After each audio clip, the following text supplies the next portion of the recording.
कहते हैं तुम भी मुझसे इसीलिए मिलने आए हो। अब मोहम्मद इब्ने, जरा सुनने का माहौल रहने दे, मचल कर कहते या रसूल अल्लाह, या रसूल अल्लाह, कहो सरकार की आमद, सरकार की आमद, दिलदार की आमद। मचल कर एक बार कह दो सुभान अल्लाह, सुभान अल्लाह। क्या मोहम्मद इब्ने हरबन कहता है तुम भी इसीलिए मुझसे मिलने आए हो। अब्दुल्ला इब्ने मुबारक कहते हैं आखिर बात क्या है, कौन सा गुनाह ऐसा तुमने किया है जिसकी बुनियाद पर रब तुम्हारे हज को कबूल नहीं फरमाता है, तुम्हारे इबादत को कबूल नहीं फरमाता है, आखिर बात क्या है। अब्दुल्ला इब्ने मुबारक से मोहम्मद इब्ने हरबन कहता है बात मत पूछो, दास्तान बड़ी अजीब है, दास्तान बड़ी खराब है, दास्तान बड़ी जख्मी है, दिल को रुला देने वाली दास्तान है, मत पूछो। अब्दुल्ला इब्ने मुबारक कहते हैं जब मैं मिलने यहाँ तक आ गया हूँ बिना पूछे जाऊंगा नहीं, आखिर बताओ मामला क्या है, आखिर तुम्हें किस लिए अल्लाह तबारका व तआला ने इतनी बड़ी सजा दी है और किस वजह से अल्लाह तुम्हारे हज को कबूल नहीं फरमाता है, आखिर बात क्या है, तुम्हारे हज को रब कबूल नहीं फरमा रहा है। अब जरा तवज्जो से सुने और दिल की तख्ती पर नोट करके ले जाएं, मचल कर एक बार कह दें या रसूल अल्लाह, रसूल अल्लाह। तवज्जो करें, दिल की तख्ती पर मोहम्मद इब्ने हरबन की दास्तान लिख लें। मोहम्मद इब्ने हरबन कहता है ऐ अब्दुल्ला इब्ने मुबारक सुनो, और माँ बहनों आप भी गौर से सुनना, माँ बाप की असमत क्या है, माँ बाप की ताज़ीम क्या है, माँ बाप का मकाम क्या है। मोहम्मद इब्ने हरबन कहता है ऐ अब्दुल्ला इब्ने मुबारक, बात आज से 40 साल पहले की है। शाबान का महीना था, 29 शाबान थी, शाम को रमजान का चांद निकलने वाला था। मैं शराब के नशे में शराब पीकर शराब में धुत होकर घर को वापस पलट रहा था। अब माँ बहनों की थोड़ी सी तवज्जो चाहूंगा। मोहम्मद इब्ने हरबन कहता है मैं शराब के नशे में घर को वापस पलट रहा था, दरवाजे पर मैंने आकर दस्तक दी, दरवाजे पर मेरी माँ खड़ी थी। मेरी माँ ने मुझको देखा, माँ कहती है बेटा शाम को अल्लाह के मुकद्दस महीने रमजान का चांद नजर आने वाला है, तू शराब पी के आ रहा है, जा नहा और धो ले, तहारत हासिल कर ले, शाम को नमाज पढ़ना, तरावी पढ़ना, सुबह को रोजा रखना, अल्लाह तेरे गुनाहों को बख्श देगा, अल्लाह तेरे गुनाहों को बख्श देगा।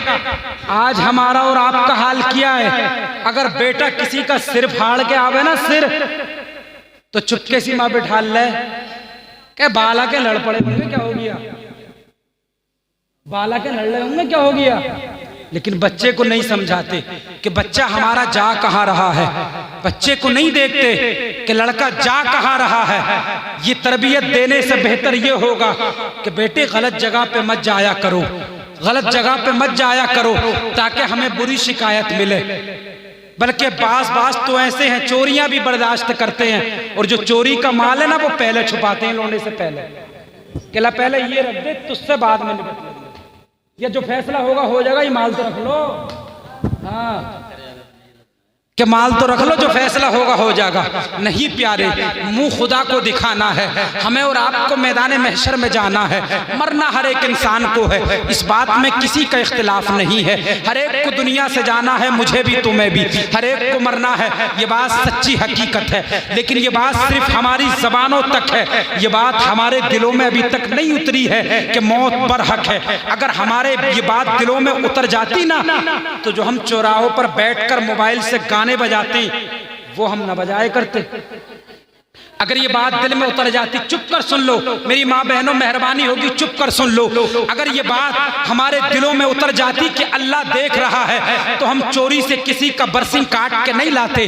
अगर ये बात हमारे दिलों में होती कि अल्लाह देख रहा है, तो हम किसी की 2 अंगल मेड़ छाट के अपने खेत को ना बढ़ाते।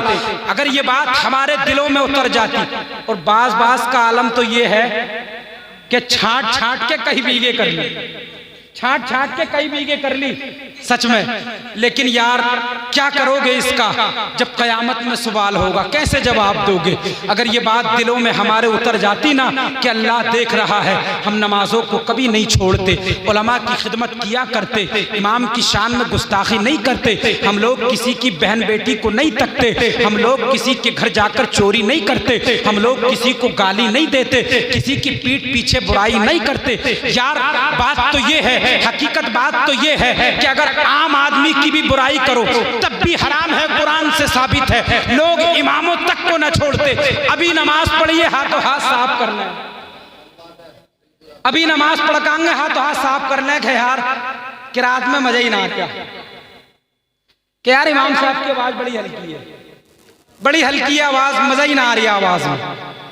मैं एक जगह कुरान सुना के आया, मेरे सामने बीती बात है, मेरी बीती सुनी हुई नहीं बता रहा हूं। हरिद्वार जिले में एक गांव पड़ता है, मैं वहां ज्वालापुर कुरान पाक सुना करके आया। फोन आया कि हजरत कोई मुरादाबाद साइड का ही मौलवी साहब भेज दे। मैंने कहा क्या बात है भाई? इमाम क्या हुआ जो पिछले इमाम साहब थे? बोले भाई इतने सीधे थे कि मुसल्ले से हुजरा और हुजरे से मुसल्ला, किसी को जानते ही नहीं थे। इतना सीधा भी हमें इमाम ना चाहिए जो ब्याईली बहू बन जावे। इतना सीधा भी इमाम ना चाहिए जो ब्याईली बहू बन जावे। अब बताओ, और अगर ज्यादा इमाम साहब खिदमत करने लगे तो यार अब के इमाम क्या हाथ लगाए, आपको तो पूरा कचहरी का वकील ही मिल गया, चुपने का नाम ही न लेता।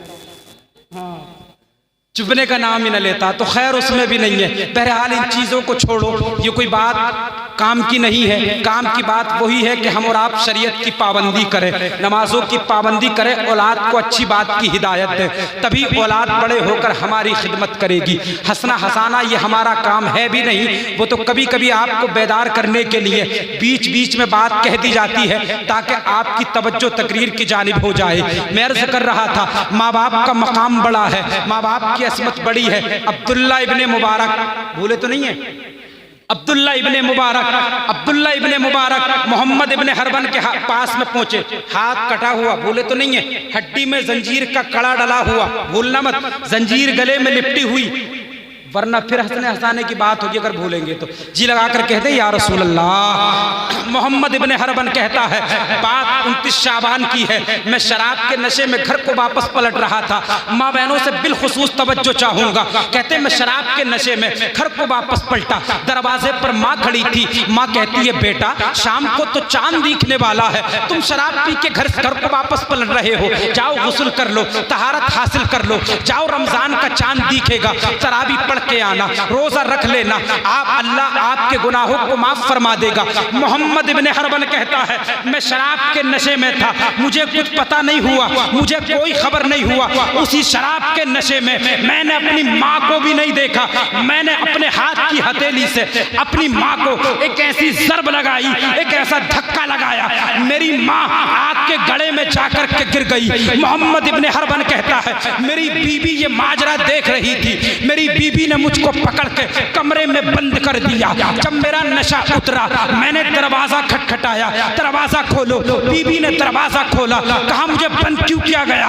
बीबी रोकर कहने लगी जा घर से चला जा, तू मेरा कोई नहीं है, तूने अपनी माँ का कत्ल किया है, तू अपनी माँ के अरमानों का कातिल है, अपनी माँ की शफकतों का कातिल है, तूने अपनी माँ को धक्का दिया है, जा चला जा, मेरे सामने से निकल जा।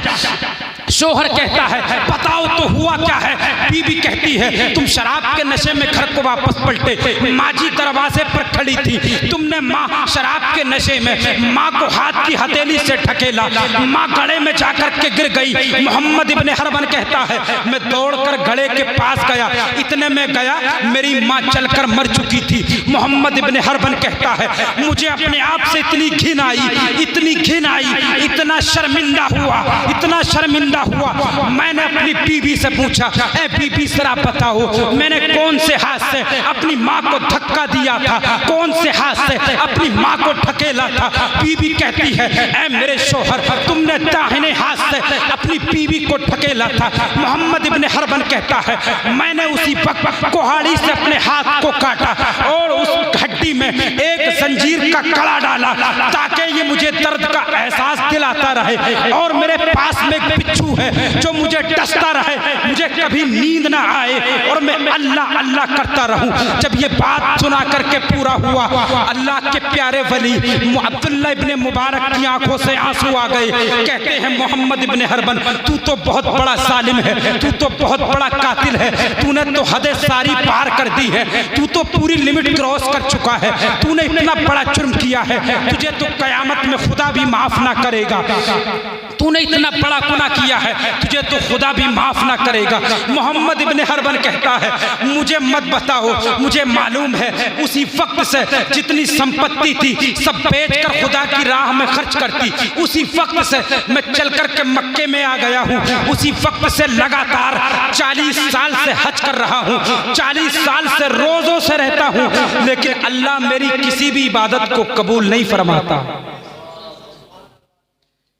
कहता किसी इबादत को अल्लाह मेरी कबूल नहीं फरमाता है। बात समझ में आ गई आपकी? माँ के साथ में गलती की, ऐसा तो नहीं है, बात आप समझते रहना।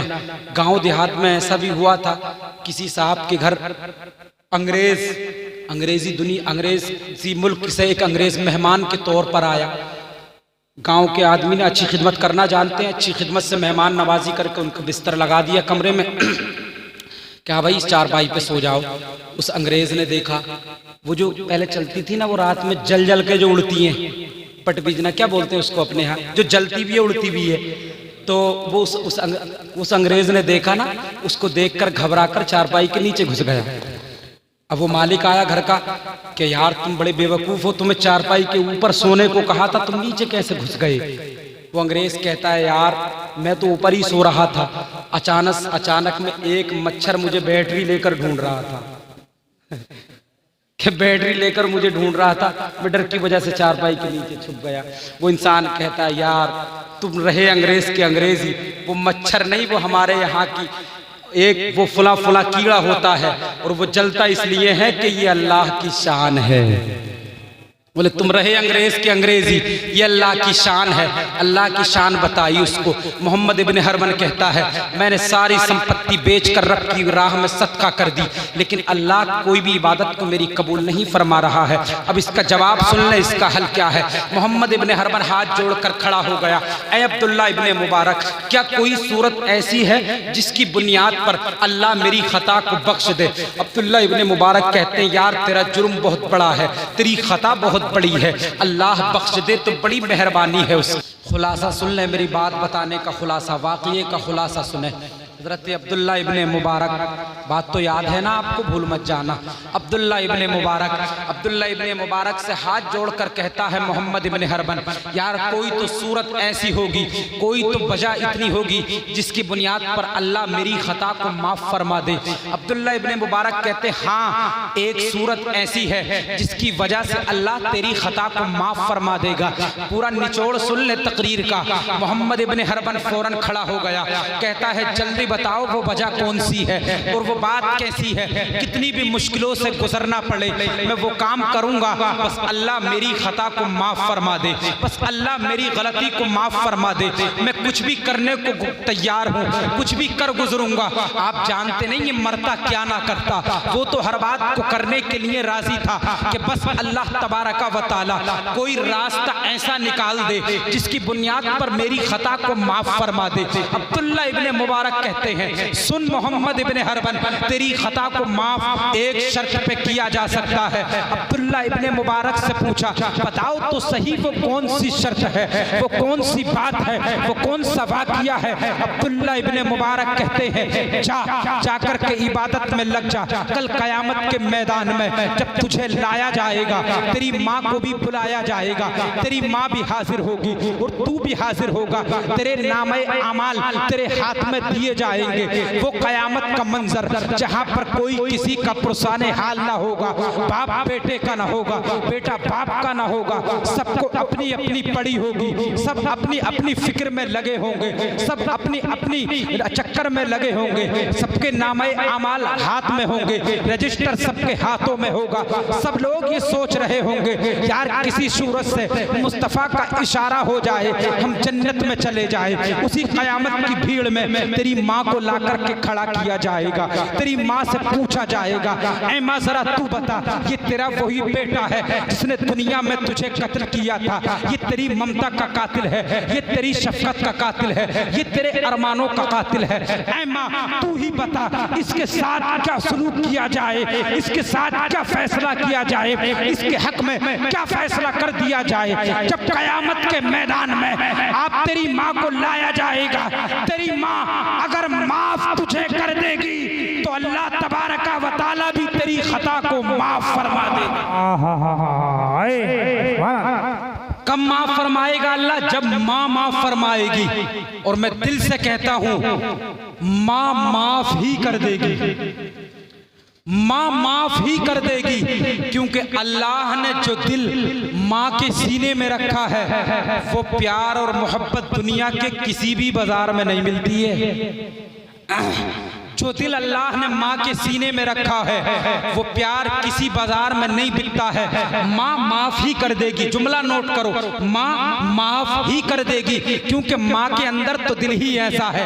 आप हजरात ने मुशाहिदा नहीं किया हो तो कर लेना, मेरी तो आजमाई हुई बात है। हम भी 1-2 महीने के लिए कुरान पाक सुनाने के लिए रमजान में बाहर जाते हैं, यूपी से बाहर सूबे में गए हैं, लेकिन मालूम है आपको, आप लोग भी बाहर जाते होंगे। हम जाते हैं रमजान में, लोग अच्छा इंतजाम करते हैं, अच्छा खाना भी देते हैं, अच्छा बिस्तर भी देते हैं, जब आते हैं तो अच्छा नजराना भी देते हैं, लेकिन ये दिल में हर दिन आरज़ू लगी रहती है, कब घर जाएंगे, तो कब अपने घर जाकर के माँ बाप को देखेंगे, ये दिल में तमन्ना लगी रहती है। और ये आपने भी मुशाहिदा किया होगा, ना किया हो तो कर लेना। अगर आप 1 हफ्ते या 15 या 1 महीने के लिए आप कहीं अपने गाँव से बाहर जाएं, अपने शहर से दिल्ली चले जाएं काम करने के लिए, खुशी खुशी आपको विदा किया जाएगा, आपको रुखसत किया जाएगा। जब कुछ ही दिनों बाद आप काम करके वापस पलटेंगे, आपको मालूम है घर का माहौल क्या होता है।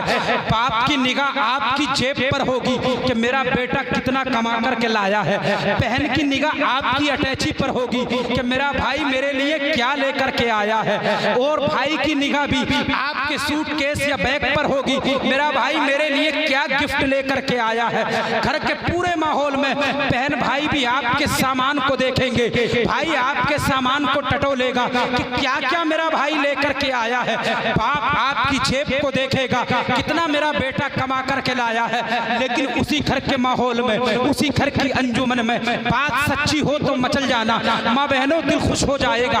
बात सच्ची है, उसी घर के माहौल में एक माँ होती है जो घर के इस कोने में होती है, वो ना तो बेटे की जेब को देखती है, न बेटे की अटैची को देखती है, न उसके सूटकेस को देखती है, न उसके पैसे को देखती है कि बेटा कितना कमा कर लाया है, बल्कि माँ जैसे ही लाल को देखती है, लाल को देखकर फौरन उसके पास दौड़ कर आती है और उसके मुंह पर हाथ फेरती है, हाथ फेर कर कहती है मेरे लाल तू बड़ा दुबला हो गया है।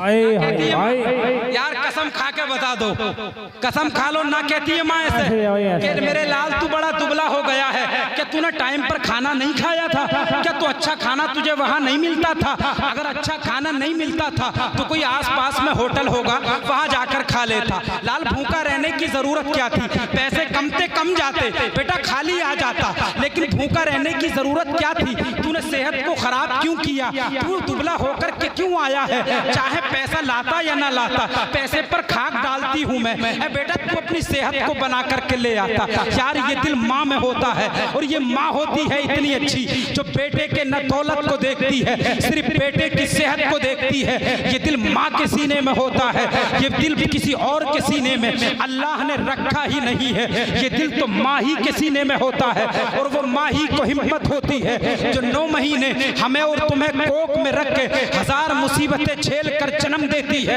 ये वही माँ होती है। और यार हम बड़े होकर माँ बाप को ठोकरें लगाएं, माँ बाप को सताएं, माँ के ऊंची आवाज से बात करें, यार गैरत कहाँ चली गई हमारी, हमें माँ ने इतने प्यार से पाला।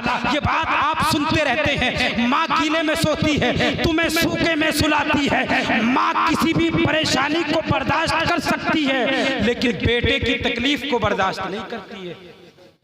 और कभी बीच बीच में फोन पर भी बात करती है तो क्या कहती है, कभी ये नहीं सुना होगा किसी माँ के मुंह कि बेटा तुझे मजदूरी कितने की पड़ रही है, या महीने की तनख्वाह मिली कि नहीं मिली, नहीं, कि लल्ला टाइम पे भी वक्त पे खाना खा ले ना खाता? कहती है नहीं कहती है माँ कि बेटा वक्त से खाना खा लेते हो, नाश्ता कर लेते हो, तीनों वक्त खाने का जरूर ध्यान रखना। यार ये माँ का कलेजा है। और हम कितने खुद कर्ज हैं कि हम अगर बड़े हो जाएं, बीबी घर में आ जाए, एक रात बीबी की सुल्फों में क्या खेले। माँ ने कहा बेटा दवाई आनी है मुरादाबाद से, शहर से फला डॉक्टर से दवाई आनी है। बेटा कहता है माँ अभी मौका नहीं है, अगले हफ्ते को ला दूंगा। यार ये माँ है, माँ जिसको तू ना कर रहा है ना, अगर इसने हाथ को उठाकर एक बार भी रब की बारगाह में दुआ कर दी, अगर इसकी आंख से आंसू आ गया, इसने हाथों को उठाकर मुसल्ला पीछा करके दुआ अगर तेरे हक में कर दी, इसके हाथ नीचे बाद में आएंगे, मदीने वाले मुस्तफा की रहमत पहले आ जाए। हाँ, बेशक बेशक बेशक। माँ है यार, माँ ये माँ है, इसको मत टाला करो, इसको मत टाला कर। इसका खाली हाथ भी भरा होता है, इसके कदम के नीचे जन्नत होती है। और ये बात बहुत बार हम सुनते रहते हैं, हम भी बहुत बचपन से सुनते आ रहे हैं, माँ के कदम के नीचे जन्नत। और ये हदीस भी है, अल जन्नत वल जहन्नम तहता अक़दाम उम्महात, ये अल्फाज है कि जन्नत और जहन्नम सब माँ के कदम के नीचे है। खिदमत करोगे तो जन्नत, और अगर खिदमत नहीं करोगे तो जहन्नम में जाओगे। ये बात माँ की है। लेकिन कहीं आपने ये भी सुना होगा, किसी इंसान ने फाइला लिया और माँ के कदम के नीचे की जमीन खोदने लग गया। बोले यार जन्नत ढूंढ के हटूं। बोले जन्नत ढूंढूं, वही है कहाँ? ये मतलब नहीं है इसका, ये मतलब मत समझना। माँ की खिदमत करोगे अल्लाह तबारक व तआला ऑटोमेटिक जन्नत अता फरमाएगा। माँ तो हाथ को उठा करके दुआ कर दे, हम सबका बेड़ा पार है। यार माँ कुछ दे या ना दे, खाली दुआ दे दे। माँ की तो दुआएं भी असर करती हैं। जितना नबी की दुआ उम्मती के हक में मकबूल होती है, ऐसे ही माँ बाप की दुआ औलाद के हक में मकबूल होती है। हम चक्कर में पड़ जाते हैं कि पीर साहब दुआ कर दो, फला मौलवी साहब दुआ कर दो, फला आलिम दुआ कर दो। मैं आपको पैगाम देता हूँ, आप पीर से दुआ कराएं या ना कराएं, पीर से दुआ कराया करो, अच्छी बात है, वो अल्लाह के नेक बंदे होते हैं। इमाम साहब से भी दुआ कराया करो, वो हमसे ज्यादा नेक होते हैं, क्योंकि 5 वक्त की नमाज मुसलसल पढ़ाते हैं। यही तो सबसे बड़ी नेकी है। 5 वक्त की नमाज पाबंदी से कंटिन्यू पढ़ाते हैं, वो हमसे ज्यादा नेक होते हैं। और जो जितना ज्यादा नेक होता है दुआ में असर इतना ही। लेकिन मैं आज आपको बता दूं, पीर की दुआ बाद में, मौलवी की दुआ बाद में, आलिम की दुआ बाद में, सबसे पहले बेटे के हक में माँ बाप की दुआ असर करती है। जी जी जी जी, सुभान अल्लाह सुभान अल्लाह। ये माँ बाप की दुआ तो प्यारे समझाने का मकसद यही है। बात खत्म हुई कि हम और आप माँ बाप की खिदमत किया करें। माँ बाप की दुनिया तारीख में कोई भी बड़े से बड़ा वली ऐसा नहीं मिल सकता, चाहे वो गौस हो, चाहे वो कुतुब हो, चाहे वो अब्दाल हो। एक वली भी ऐसा नहीं दिखा सकते हो जिसने माँ बाप को सताया हो और वली बन गया हो। कोई भी नहीं है ऐसा।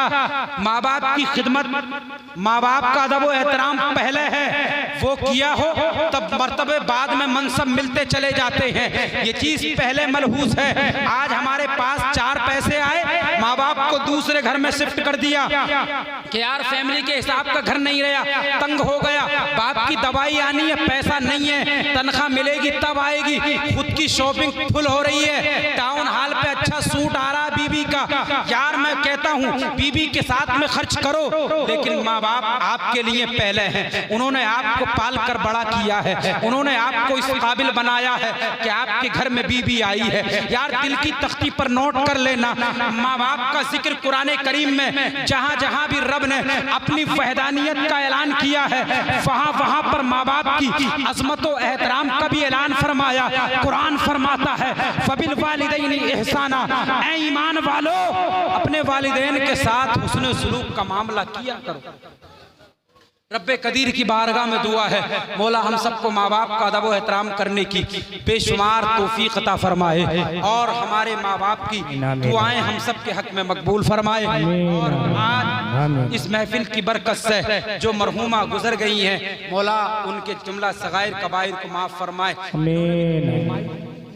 इन्होंने भी तो इसलिए माँ बाप माँ की मोहब्बत में वफादारी की वजह से अपना सबूत देते हुए माँ की खिदमत में इसाले सवाब की गरज से जिक्र रसूल की महफिल सजाई है। ये काम अच्छा किया है कि बुरा?